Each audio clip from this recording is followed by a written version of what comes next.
Listen to my story about a man named Jed. A poor mountaineer barely kept his family fed.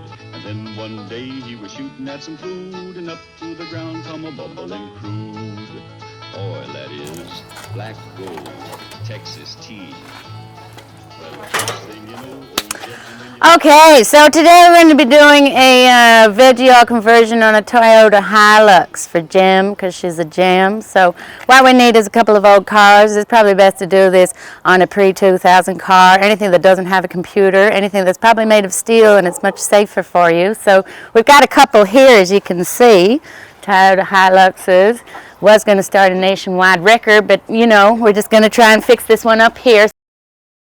Okay, so what we're actually doing is we're putting in a parallel fuel system. We're not changing anything on the vehicle. We're just putting a secondary fuel system in the vehicle. So in that secondary system that you're putting in, it's quite similar to the already existing diesel system that you have in your car, plus a couple of other components. So you need a tank to put the veggie oil in. From that tank, you'll run it through a heat exchange, which is a box looking like this, and you'll cut off your heating system so that hot water, when the car warms up, will run through this side, and your veggie oil hoses, one will come from the tank in here, and it will run parallel to the hot water and come out this side, and from there it'll go into your filter. Oh, right, we're ready to go again. Okay. So, yeah, you've got your heat exchange, which is a very crucial point in the veggie oil conversion because vegetable oil is a thicker viscosity than diesel. So you want to get it really thin and hot before you're pushing it into your engine. So the hose that comes out of the heat exchange will then go into your filter. And you'll have to decide where you want to put your filter on the vehicle. There may be room up here. I've chose for a temporary option, which is underneath the vehicle, because there's a lot of clearance. There's also a dot bone there. You might have to get under here if you want to have a look. Okay, so here I can get away with because there's enough clearance on the vehicle, and I can build a guard around it, and that will be fine there.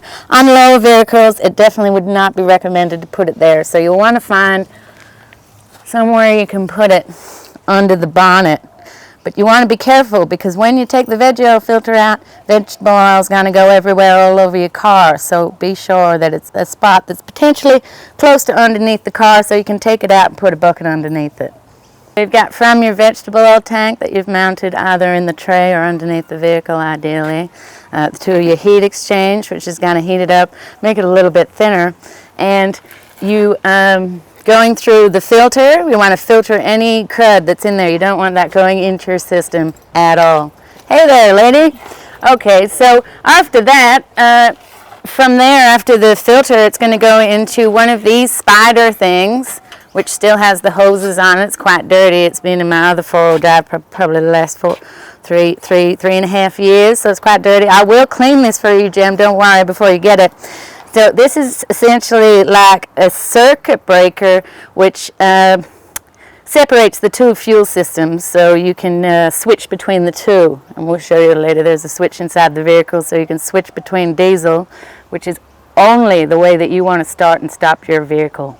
Okay, do not leave it on vegetable oil because it's too thick, as I said before, the viscosity. So it will make it hard to start, and it wears down your battery and your engine components. So always start the car and stop the car on diesel. I could not stress that enough to you, okay? So with this circuit breaker, it's quite messy, but you got a few hoses. You've got your, this is your diesel line that goes into your fuel injection pump, and you've got your diesel return line that comes out. But then on this side, we've connected it so the diesel return line, this will go back to your diesel tank, and this is the, this comes from your diesel tank and this returns to your diesel tank, and in vice versa. These are the veggie oil lines, comes from your veggie oil line and goes back. So this one hose is the only thing that will go into your fuel injection pump.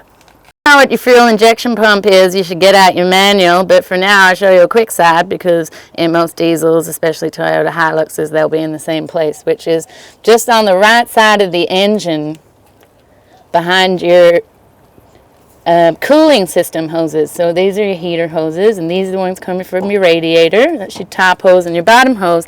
And then you've got this metal unit behind that's connected to the engine, just down here.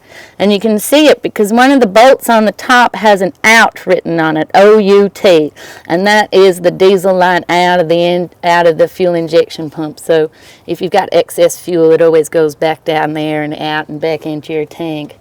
So you don't nearly need to worry about it. So your car, Jim, I think will probably have the same as these as your heating hoses. They're the ones you want to cut and put these brass joiners in. Make sure they're brass or something that's not going to rust. Probably don't go with plastic because it might crack after a little while. And make sure you get good strong hose clamps too. So you cut them and you create a loop. See, this one's not connected, but if it was, I'd have my heat exchange, and I would connect this hose to that side and this hose to that side, and so it would be a continuous flow throughout the vehicle. And you know how I said about starting it on diesel? Well, you start it on diesel, and once the car heats up, your thermostat will open and start flushing the water around the engine to make sure it remains cool. So then your hot water is running through here.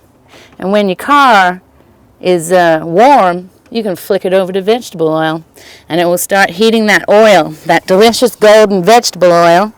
So I removed the door of this car not only for personal reasons to change it, but to make it easier for you to see the switch that I've been talking about. So here's the switch just inside the vehicle. Near the choke is a switch.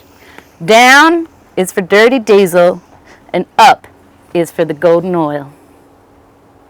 So that switch is connected to the spaghetti solenoid switch that I was showing you before, solenoid.